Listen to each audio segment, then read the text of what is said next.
Tablet ini harganya murah. Bahkan kalau beli dekat-dekat video ini tayang, tablet ini bisa didapatkan cuma 1,5 jutaan rupiah aja. Ya, ini adalah itel Pad 2. Tablet ini hadir dengan layar 10,1 inci, panel IPS, baterainya 6000 mAh, storage 128 GB. Menariknya lagi, tablet ini mendukung 4G udah nih, ada LTE-nya di sini. Jadi nggak usah nyari-nyari WiFi kalau mau internetan pakai tablet yang satu ini. Oke, kita langsung aja mulai review tablet yang unik dan murah satu ini.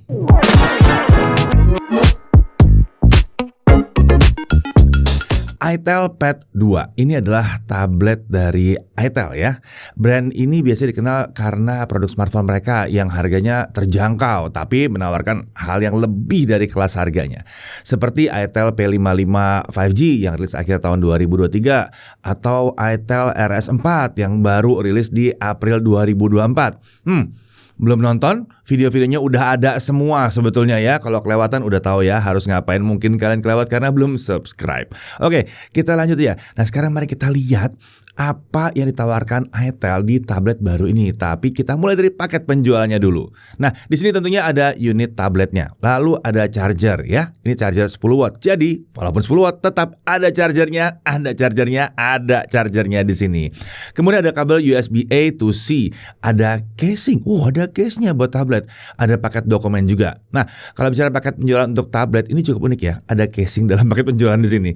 Langka. Biasanya tablet-tablet yang lain tuh banyak banget yang nggak pakai casing. Apa semuanya malah nggak pakai casing ya? Oke, untuk desainnya tablet ini hadir dengan desain yang serba flat yang memang terbilang umum digunakan di tablet sih. Bodinya pakai bahan metal di sini. Ini membuatnya terasa kokoh. Tapi hati-hati juga saat pakai tablet ini ya, karena kalau sampai terbentur ya bodi tablet ini bisa aja penyok ya. Ya namanya juga pakai metal, itu berlaku untuk semua tablet yang metal. Untungnya udah ada casingnya, ya nggak?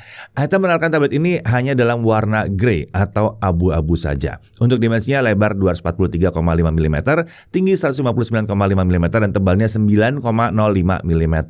Beratnya ada di kisaran 575 gram. Jadi terbilang agak tinggi sebetulnya untuk tablet 10,1 inci ya, tapi masih oke lah, masih wajar. Sekarang kita coba lihat ada apa aja di sekeliling bodi tablet ini saat dipegang di posisi horizontal seperti ini ya. Di kanan ada SIM tray hybrid. Jadi bisa 2 nano SIM atau 1 nano SIM plus micro SD. Wow, dia bisa dual SIM ya. Lalu ada 2 grill speaker. Ada USB Type-C dan ada juga audio jack 3,5 mm di sudut atas ini. Beralih ke bagian atas, ini ada tombol volume, ada mikrofon, lalu di sebelah kiri ada tombol power dan ada 2 grill speaker. Di sisi bawah ada pogo pin. Sekilas terlihat tablet ini punya 4 grill speaker, tapi sebenarnya hanya ada 2 speaker aja di tablet ini yang ditempatkan di grill bawah sisi kiri dan kanan tablet. Terkait suaranya, untuk kelas harganya terbilang relatif rapi ya, dan ini juga stereo sih. Jujur aja, ini suaranya berada di atas dari yang kami harapkan untuk sebuah tablet dengan harga segini ya. Dan untuk volume suaranya terdengar cukup lantang di sini ya. Beralih ke sisi depan, ini adalah layar 10,1 inci panel IPS. Resolusinya HD ya di sini. Ya ini HD, harga segini ya. 1280 x 800 pixel, refresh rate-nya 60 Hz. Cukup bisa dimaklumi untuk tablet dengan harga terjangkau. Memang karena dia HD dan layar 10 inci, pixelnya masih bisa kelihatan. Ya, masih bisa kelihatan, walaupun ya harus benar-benar dilihat ya. Nah, untuk brightness kami mendapatkan maksimal sekitar 375 nits. Ini terbilang cukup lah untuk penggunaan di dalam ruangan. Tapi kalau di luar ruangan terasa sedikit kurang tinggi nih. Sayangnya di sini nggak ada fitur auto brightness ya. Nah, untuk color gamut coverage-nya ada di kisaran 73,9% sRGB dengan gamut volume di 76,3% sRGB. Belum bisa dibilang yang tinggi-tinggi amat di sini. Harapannya mendekati 100% sRGB, tapi ya sudahlah ya, harga segini.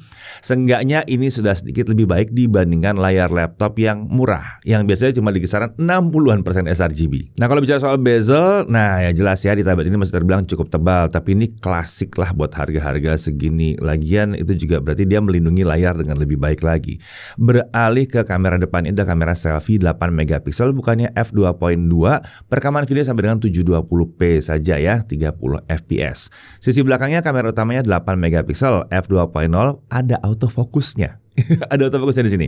Perekaman videonya sampai dengan 1080p 30 fps dan di sini ada juga LED flash untuk kamera utamanya. Untuk fitur-fitur kamera ada panorama, ada pro foto, ada slow motion, ada time lapse dan ada night juga di sini.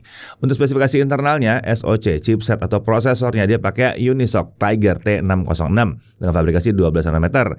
Ini emang bukan SoC yang untuk main game ya, bukan. Tapi seharusnya untuk penggunaan seharian itu nggak terlalu lemot-lemot amat lah. Ini ya masih asik harusnya ya, masih cukup memadai lah. Untuk RAM 4 GB dan untuk storage-nya 128 GB. Nah, 21 jutaan rasanya masih wajar kalau dia pakai eMMC. Paling nggak ini eMMC 5.1 yang cukup baru ya. Jadi wajar-wajar aja di sini. Untuk baterai 6000 mAh dan udah support charging 10 watt. Untuk sensor-sensor memang nggak lengkap-lengkap amat juga, nggak ada gyro di sini yang jelas ya. Untuk konektivitas ya 4G karena tablet ini memang punya konektivitas seluler, ya 2G, 3G, 4G bisa semuanya. Wi-Fi-nya Wi-Fi 5, Bluetooth-nya Bluetooth 5. Udah support USB OTG juga. Dan menarik, FM radio tersedia di sini. Tentunya kita harus pasang headphone ke audio jack untuk mengaktifkan fitur yang satu ini. Untuk sistem keamanan dia punya Face Unlock. Untuk OS-nya dia pakai Android 13. Ini menggunakan UI standar Android ya, basic Android banget ini. Aplikasi bawaan ada berapa, tapi bukan aplikasi yang terbilang mengganggu, termasuk ada beberapa aplikasi untuk anak-anak seperti Kids Park dan ada iDraw juga. Kalau mau digunakan untuk anak-anak, ada Google Family Link di tablet ini. Oh iya, ada dong. Karena ya ini kan ada Play Store-nya di sini. Jadi dengan itu kita bisa dapat melakukan fitur parental control alias orang tua bisa mengendalikan tablet ini ya. Kalau bisa dikasih ke anak-anaknya, bisa tahu tuh anaknya main berapa lama, game apa yang dimainkan atau belajarnya berapa lama, seharian itu screen on time-nya berapa lama ya. Jadi anaknya itu di depan tablet terus berapa lama bisa ketahuan semua. Bahkan bisa di remote dari jarak jauh juga. Nah, kalau pertanyaan soal update belum ada informasi resmi lah untuk tablet yang satu ini. Nah, tablet ini juga mendukung split screen. Jadi kita bisa menampilkan dua aplikasi sekaligus memanfaatkan layar besarnya si tablet ini. Karena mendukung konektivitas seluler, tablet ini tentunya juga bisa kita pakai untuk nelpon lewat operator seluler. Tapi karena tidak ada earpiece di sini, suara telepon akan keluar lewat speaker. Atau ya kita bisa pakai TWS atau headset ya. Colok aja, ada colokannya kok, ada jack 3,5 milinya nih buat nelpon, bisa kalau dipakai itu ya. Nah, untuk GPS tersedia di tablet ini, berfungsi dengan normal saat kami coba dengan Google Maps. Oke, sekarang kita masuk ke benchmark. Kita pakai Antutu 8, dia dapat 164 ribuan. Kenapa kita pakai Antutu 8? Karena RAM-nya cuma 4 GB ya. Wajar ya. Kita nggak bisa pakai yang baru-baru Antutunya. Kalau kita pakai yang baru, dia akan install pengujian yang versi light. Jadi nggak bisa dibandingkan dengan yang lain. Lanjut untuk Geekbench 6, single core-nya di 378, multicore di 1372. Untuk 3D Mark Slingshot Extreme Unlimited OpenGL ES 3.1, grafik score-nya di 818. Untuk 3D Mark Wildlife Stress Test, base score di 430, lowest score di 420, jadi stability-nya 97,7%. Tinggi di sini ya. GFX Bench T-Rex 1080p offscreen kita dapat 22 fps. Oke, lanjut untuk gaming. Ya, boleh lah ya dicoba buat gaming juga dong. Subway Surfer. Kalau kita coba di sini ya, dia stabil, cukup dekat dengan 60 fps, tapi kita ngerasa ada sedikit touch delay terjadi saat kita mainin game. Ini membuat game yang satu jadi agak sedikit kurang asik aja mainnya. Lanjut ke Mobile Legends. Saat kami coba di setting high, HD, shadow off, kami masih bisa dapatkan frame rate yang cukup konsisten dekat dengan 60 fps. Tapi saat battle-nya rame, ada penurunan frame rate yang cukup terasa di sini. Di game ini touch delay juga masih terasa nih, kurang pas kalau mau dipakai buat main kompetitif atau yang serius. Tapi kalau buat casual aja sih mungkin nggak terlalu ganggu ya. Hanya perlu membiasakan diri aja. Ya, jadi kalau buat gaming memang poin yang perlu diperhatikan sekali adalah touch delay dari tablet yang satu ini. Oke, kalau gitu kita lanjut aja sekarang. Kita langsung aja ke pengujian kamera. Oke, ini adalah hasil perekaman dari Itel Pad 2 atau Itel Pad 2. Kira-kira hasil perekaman kamera selfie-nya seperti ini. Ini dalam keadaan indoor dengan cahaya hanya menggunakan lampu utama saja. Kira-kira hasilnya seperti ini. Untuk resolusi di sini mentok di 720p 30 fps. Ya, untuk kebutuhan video conference atau video call ini sudah cukup guys, sudah oke, dan ini hasilnya juga tidak patah-patah, jadi cukup memadai lah untuk kebutuhan video conference atau video call tadi. Oke, kalau misalnya lampu studio dinyalakan, kira-kira hasilnya seperti ini lah ya. Jadi gambarnya lebih terang dan detailnya jadi lebih oke. Lanjut untuk urusan mikrofon, ini langsung dari si tabletnya. Jadi kira-kira hasil suaranya seperti ini. Ini saya tidak menggunakan mikrofon eksternal ya, jadi langsung dari si tabletnya. Untuk kualitas mikrofonnya sendiri ini agak kurang ya, jadi kami sarankan untuk menggunakan mikrofon eksternal. Kemudian ini adalah hasil perekaman menggunakan kamera utamanya. Ini dalam studio dengan menggunakan lampu utama saja. Kemudian ini adalah hasil dengan lampu studio dinyalakan. Oh ya, untuk resolusinya di sini mentok di 1080p 30 fps. Oh ya, untuk resolusi perekamannya sendiri ini mentok di 1080p 30 fps ya. Kira-kira saat digunakan untuk video conference hasilnya kira-kira seperti ini ya. Di sini kita bisa menggunakan fitur blur atau juga menambahkan virtual background ya. Jadi sudah oke lah.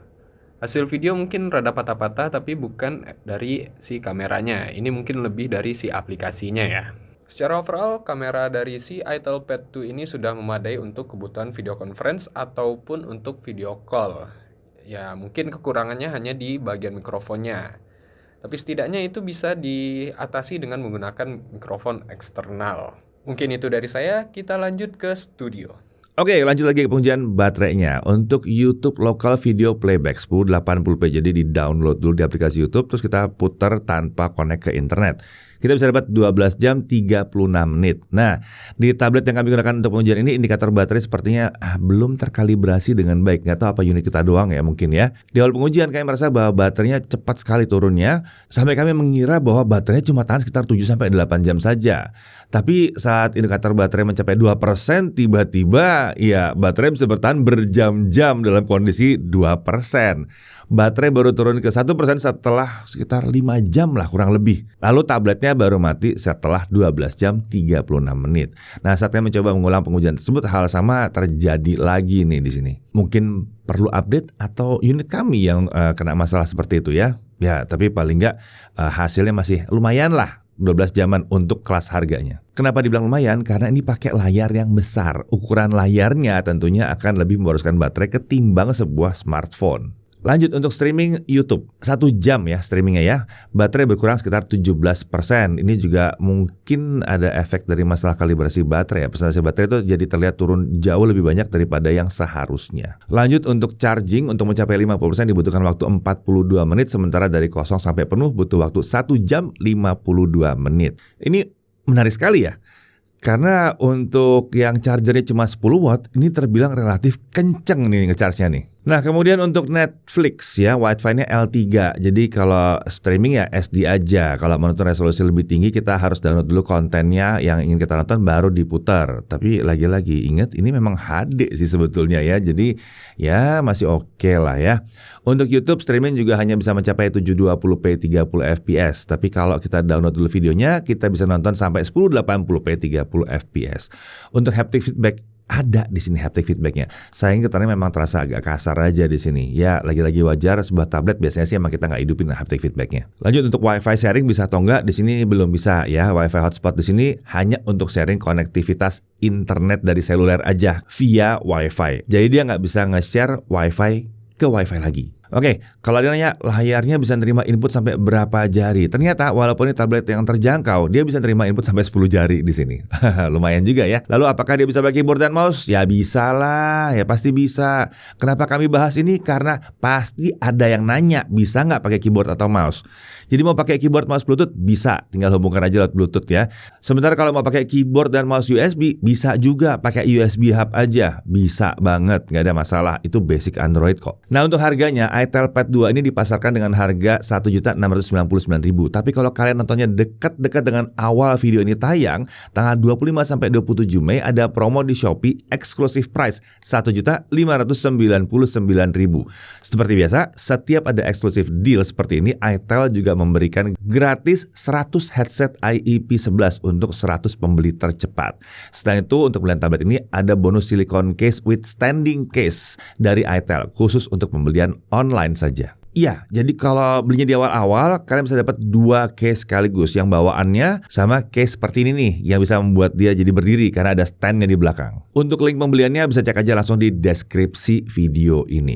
Oke, kita masuk dulu ke hal yang perlu diperhatikan. Pertama, bobot tablet ini terasa agak tinggi untuk sebuah tablet dengan layar 10,1 inci. Sementara untuk performa yang ditawarkannya, itu SoC-nya memang ya pas aja gitu buat harganya. Setidaknya udah mencukupi lah untuk pekerjaan-pekerjaan harian yang nggak terlalu berat. Kemudian RAM 4GB juga sedikit menghambat performa tablet ini. Pengalaman pakainya agak sedikit terasa kurang mulus. Lalu storage-nya eMMC, tapi sebetulnya bisa dimaafkan karena harganya yang di 1 komaan gitu ya. Dan seenggaknya ini udah 128GB. Resolusi layar ini HD. Ini emang belum menawarkan tampilan yang super tajam dan detail tinggi ya. Namanya juga HD ditarik ke 10 inci gitu. Kalau dia Full HD Plus kayaknya lebih asik sih sebetulnya. Kemudian dia nggak punya auto brightness, sensor di tablet ini juga terbilang terbatas sekali di sini. Tapi ya lagi-lagi masih bisa dimaklumi lah mengingat harganya. Untuk brightness layar juga rasanya belum cukup tinggi, jadi bukan yang cocok-cocok amat untuk dipakai di luar ruangan. Kalau dalam ruangan sih nggak apa-apa. Lalu untuk Androidnya, sayangnya dia start dari Android 13. Dari sisi kelebihannya, ini adalah perangkat dengan layar besar yang bisa didapatkan di harga 1 jutaan ya, 1,5 juta, 1,6 jutaan lah ya. Kemudian tablet ini juga menawarkan dukungan untuk 4G. Nah, ini dia nih ya. Kalau ada yang mencari tablet atau sebuah gadget berlayar besar di harga sekitar 1,5 jutaan, udah susah untuk mencari yang punya konektivitas seluler seperti ini. Menariknya lagi, udah support dual SIM ya, dan masih ada support untuk micro SD juga kalau memang dibutuhkan. Saya sih masih butuh nggak sih 1.8?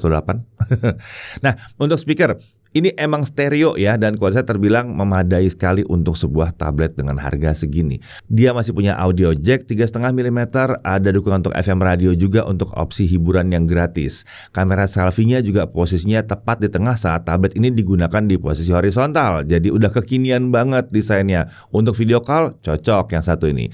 Kemudian ada aplikasi khusus untuk anak-anak yang disertakan di tablet ini. Jadi buat orang tua yang mau membelikan anaknya tablet terjangkau, ada nih fitur-fiturnya buat anak. Bahkan ya karena punya Play Store ya. Jadi ya bisa dikendalikan juga dari jarak jauh, bisa dipantau penggunaannya ya. Untuk bonus hard case juga ada di paket penjualan. Selain itu ada juga bonus silicone case with stand dari itel untuk pembelian tablet ini.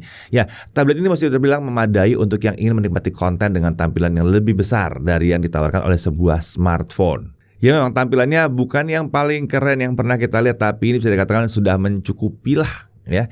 Kalau emang butuh sekedar besar aja. Ini kan layarnya udah jauh lebih besar dibandingkan sebuah smartphone. Selain itu, tablet ini juga bisa jadi opsi untuk yang cari alat kerja sederhana untuk sekedar ngetik-ketik dengan harga terjangkau. Cukup tambahkan keyboard dan mouse saja udah jauh lebih nyaman untuk ngetik dibandingkan sebuah smartphone.